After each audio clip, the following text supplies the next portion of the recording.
When do you use the drop shot? When your name is Carlos Alacaraz or Meike. But even if you're not having those names, you should be drop shotting a whole lot more because it's a fantastic shot. And if you're not quite sure when, how, and why to drop shot, this is the video for you. So let's get started. When should you drop shot? 80% of tennis movement is lateral. So number one, when you see somebody who just does not move up very well, that's a fantastic opportunity. Even if you lose a few points, you make them do something that they don't like. Another time that you should drop shot is when your opponent is far behind the baseline. In both instances, whether they just don't like moving forward or they are a little slower moving forward or they're back behind the baseline very far, that is when you make them do something that they just don't want to do. The drop shot also is a great tactical measure to throw somebody's rhythm off. So if you're playing somebody who hangs out behind the baseline, loves to rip shots, and you feel you're just not seeing any daylight there, a drop shot, even if you're not winning the point at first, is a great way to throw off their rhythm because you have a different spin, you have a different depth, you have different pace, you can open angles, and yeah, you're making them move more than they are used to just back at the baseline.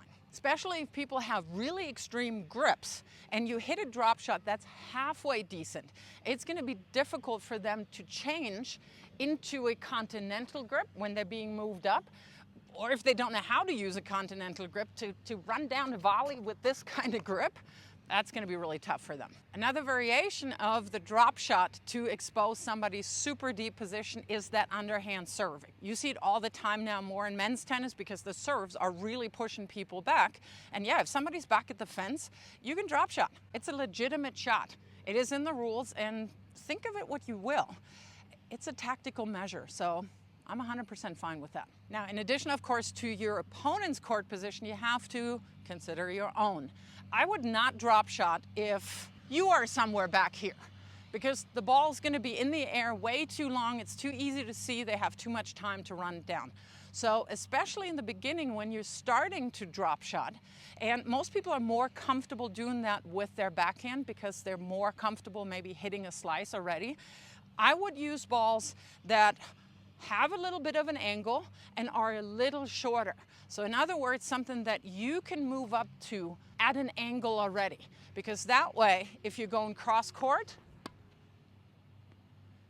you get a better angle off that angle. Quick tip, yes, you do see that on TV all the time with Alcaraz, Vondrousova. They're fantastic drop shotters and they go down the line all the time.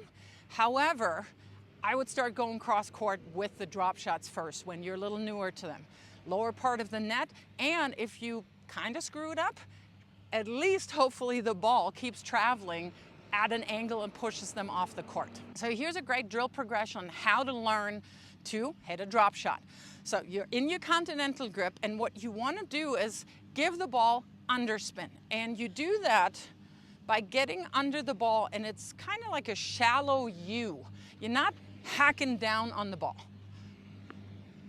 And you can just do that with self feeds. Just like that. So you see the underspin of the ball. And when you got the feeling for that, you just move back from the net a little bit. Give yourself a shorter target right behind the net. And just keep working on that. And then gradually, you move further back.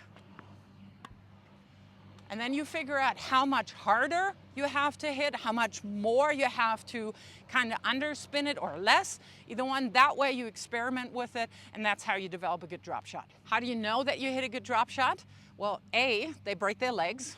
No, kidding. A good drop shot bounces 3 times before it passes the service line if you're going down the line, or if you're going cross court, it bounces, crosses the single sideline before it actually passes the service line. So those are the goals that you want to reach at some point.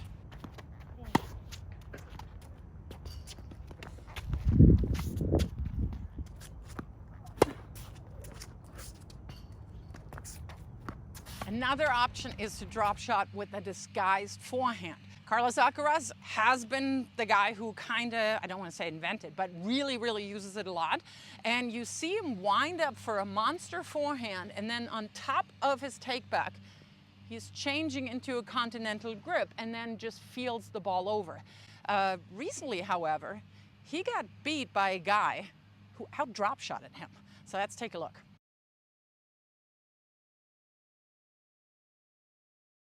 Lastly, here's what you don't do.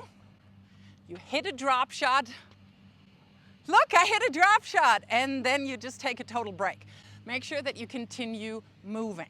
And if you see that's a halfway decent drop shot, what you do want to do is follow it in. So if I'm going cross court to the left of you, I would hit that ball and then move in here to my bisector of an angle. Because it's very likely if the drop shot is halfway decent, that they have to get under the ball and lift it, which makes the ball slower and very hard to control, especially if it's below net line. So you get onto the bisector of an angle, and if it's a really good drop shot, you might even end up having an easy knockoff volley. Did you know that you can get more and exclusive content if you sign up for my Patreon channel? For as little as $5, you're getting early access to the videos that you see here, but you're also getting a whole lot of other stuff. And if you upgrade to the Grand Slam level, you're joining our monthly coaching call. So check it out right here.